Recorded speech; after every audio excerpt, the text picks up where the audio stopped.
I want to point this out because this is the first opportunity, obviously, and I know this is not why you don't do the work for the awards, but you do have an Emmy, you got a Grammy, you got an Oscar. That's the EGOT. Yeah, I got a little ego. You got a little ego, but this is ego. it. This is you've thrown your hat in the ring for a T. Would you be upset if you had an EGOT? I like the way you phrase that. I mean, listen, I'm very grateful for just being on Broadway, man, and to be a part of the theater community itself. That was a dream of mine at some point, and the fact that I'm actually doing theater now is just like, I'm just in the spirit of that, and like I'm trying to give my best every night. So you really want it? No. So, but this is the thing. This is the thing for me. Also, it's like every, what you just named, which I'm super grateful to have those awards you just mentioned.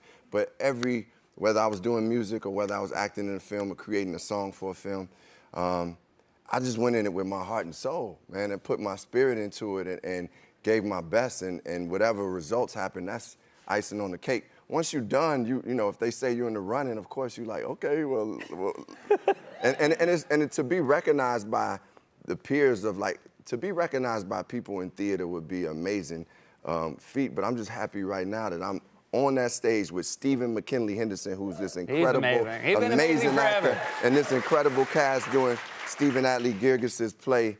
It's just like, man, this is stuff like I dreamed of, but I didn't know I would be able to do it with this group of people and at this level. So just for people to say, man, my family to come see me on Broadway. Look, some of my family some of my people who came from Chicago had never seen a play.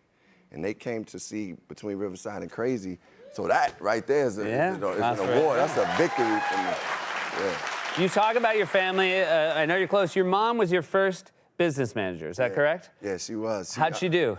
Well, she was great initially because, my mother's from Chicago, and she's a teacher, but she also did corporate work. So she knew business pretty well. She got that Chicago hustle in her too. Yeah.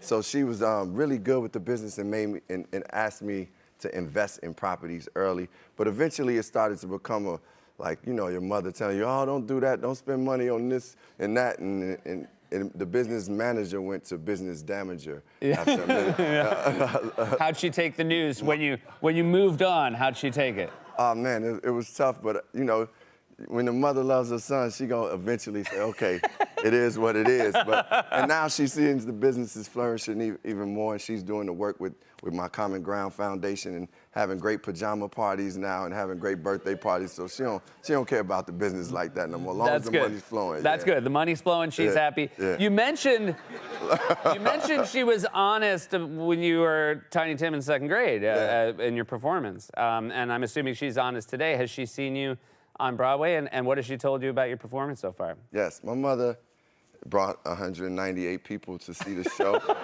That's a real number. That's a real number? That's a real number. All in one night? All in one night. I'll tell you, my parents have asked me for tickets before, but never that many. 198 people. My parents don't know 198 people. 198, well, and she loved it. She came to opening night also. And she's saying she may bring back 150 for the last week. That being said, she told me I did very good in the play. She also said, you will be great eventually, but right now you're very good. That's a mom for you right there. That's the right kind of mom. Come on, everybody. Between Riverside and Crazy is playing at the Hayes Theater. We'll be right back with Jonathan Lemire.